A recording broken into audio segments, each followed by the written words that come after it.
That's the problem with these devices, mobile phones generally, because they're extremely intrusive.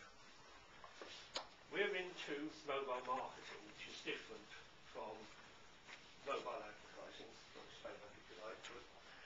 But one thing that people haven't thought through is whether people want to receive mobile marketing messages. If you think spam is bad, you wait till mobile marketing really takes off. And it's beginning to hockey stick. I was talking to an agency the other day that does mobile ads.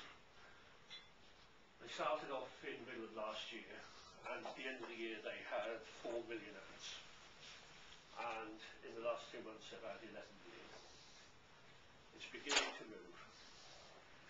It's actually been moving for quite a long time in Scandinavia, and this idea actually came out of Scandinavia.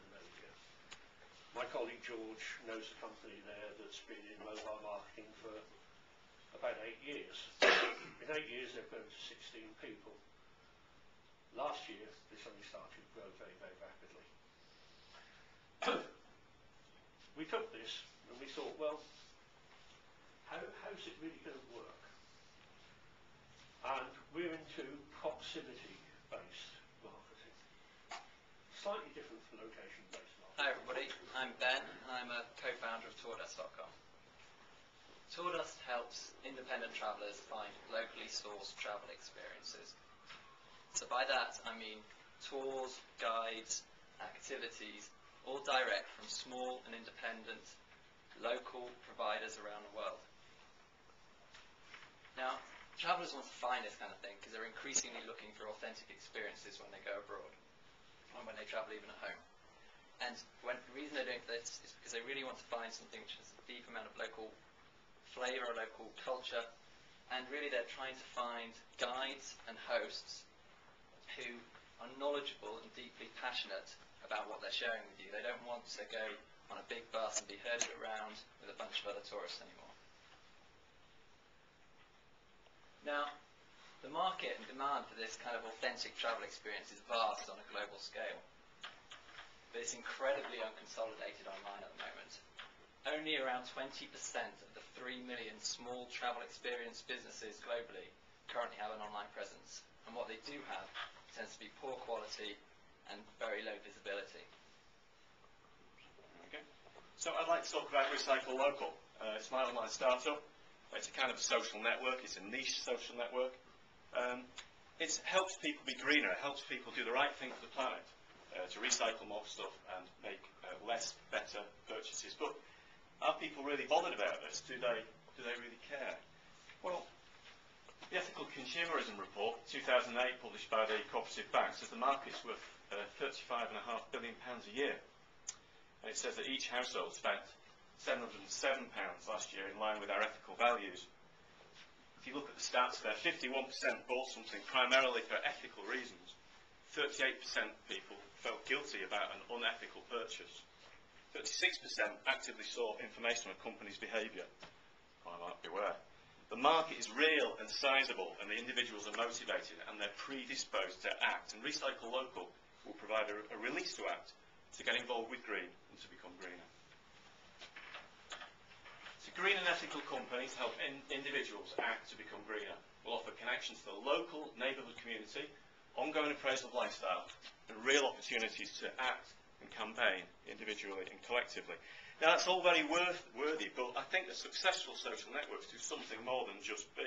I contend that a successful social network performs a psychological release too, a release that allows people to show off. And in fact, if you think about it, why do we involve ourselves in all of this? Because social networks are around and about showing off. And in fact, that's the psychological draw, I'd say. How many friends you have, or which location, and put it onto our website, and store that up and collect your full location history. We try and make it as easy as possible for you to get your location history onto our site. And then we want to make it as easy as possible for you to use that history in numerous ways and to share it with other applications on the web and with your friends and family.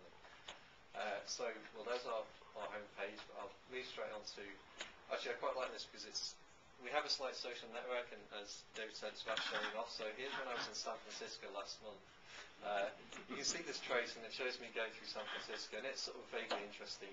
If you know the area, you might be able to get an idea for where it went.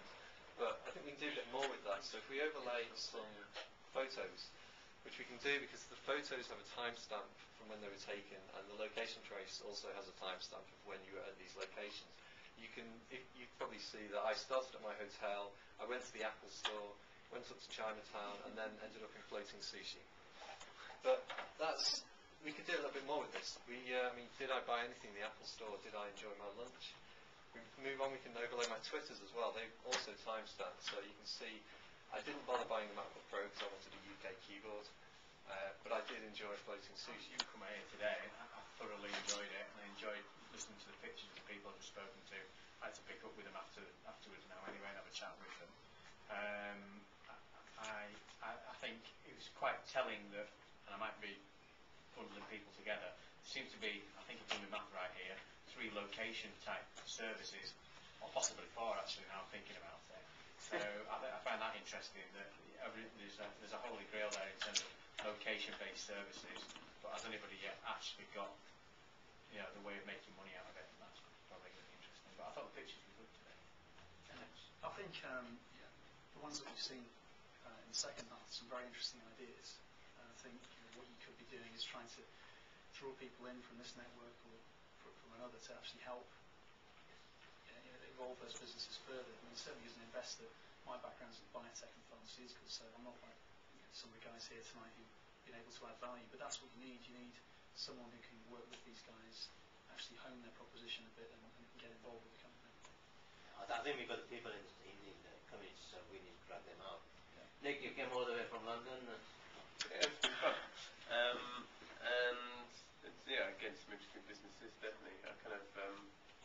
I like the lot, these 4 that we had. If I was going to pick a couple, it would be map.at and Sawdust were kind of quite cool. They seemed to be the most fully developed in terms of what the proposition was. I mean, still early days in both cases, and a lot of so in particular monetization needs to be thought through and stuff. That I think, particularly with web businesses, you've got to start with a great product and have an idea about monetization from the start.